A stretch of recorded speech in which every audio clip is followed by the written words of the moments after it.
Education is the passport to the future, for tomorrow belongs to those who prepare for it today.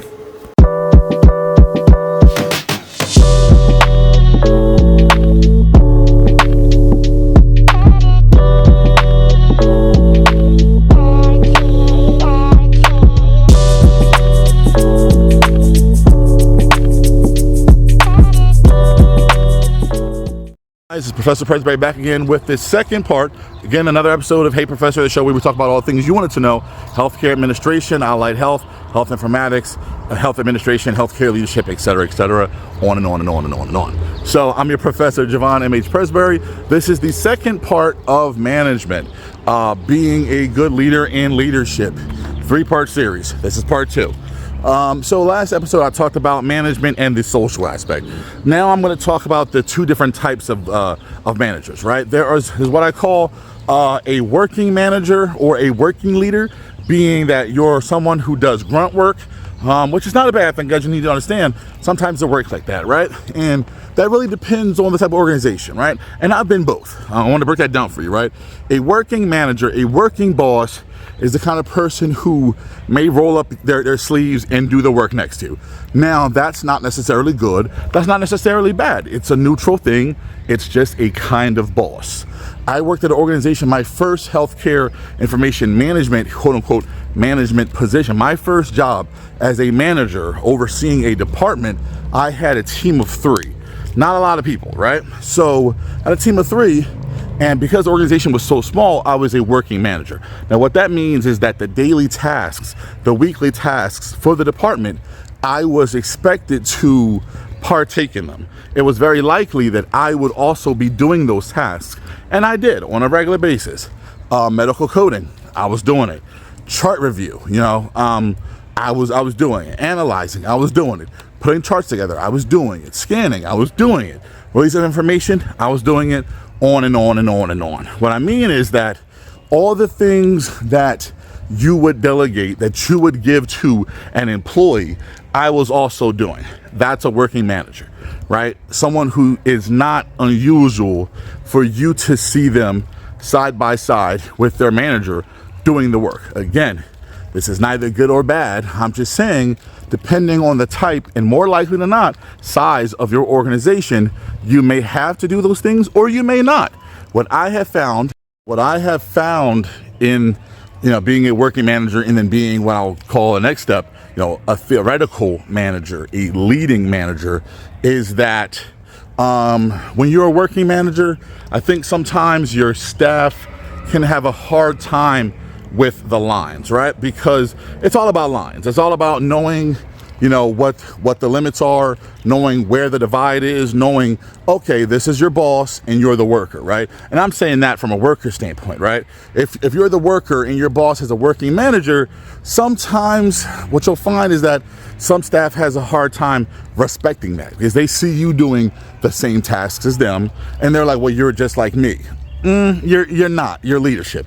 But what I'm saying is that the perception can be there, right? Because you're just doing the work shoulder to shoulder with them. It's a double-edged sword, because on one hand, you get people who respect that more and say, okay, I understand what my boss's role is. I understand what that person does. And, they're doing the work with me. I respect that. I really like that. And on the flip side, you get people who are just like, well, you're just like me. So, you're nothing special. You know what I mean? They have a hard time listening. Not great. You really don't want that. And if you can nip that in the bud, I would advise it. All right. So moving on from that, like I said, as a working manager, right? Then you flip to the other side and there's more of a leading manager. Now, that person is different, right? That person may sit in the office all day and they may take phone calls all day in meetings and send emails all day. Guess what? They are no more and no less a manager than the other side. It's just that their day-to-day is different. You understand? They're not doing the work. And from a work standpoint, it's not their job to do the work.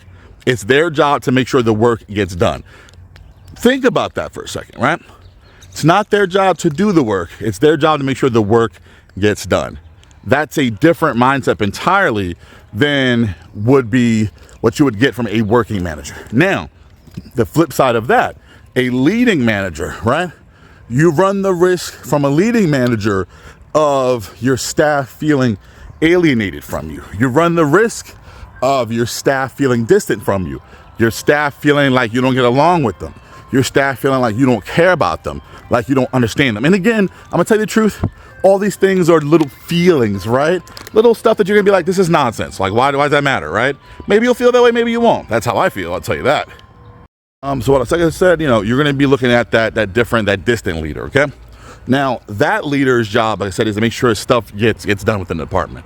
That leadership is fine. I've done that as well. I prefer that.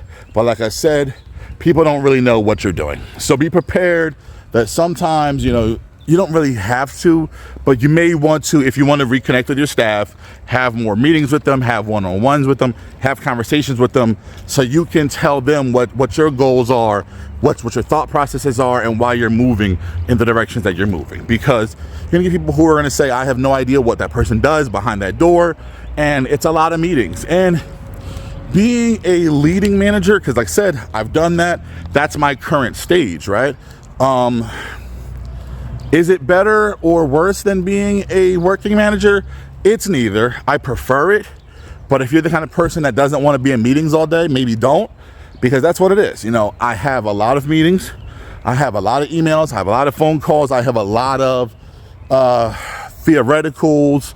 I have a lot of me sitting and pondering, literally sitting there thinking about process improvement, you know, reviewing, analyzing, those kinds of things, you know, data. It's a lot of data, right? So, and I said this when I was younger, right? When I was in school and when I was first starting in the field, the higher up you go, the less work you do. But it's not that the less work you do, it's that the work you do is actually different. So again, the higher up you go, the less actual work you do, but the work that you do is different. So you're still doing work. Complicated, right? Again, emails are work. Meetings are work. Analyzing thought processes, you know, analyzing department procedures, that's work. It's just a different kind of work than you did as a working manager. All right, guys, I'm going to end this one. I hope it was useful to you. I hope you enjoyed it, and I hope it made sense for you. It's Professor Presbury saying goodbye. Have a good one.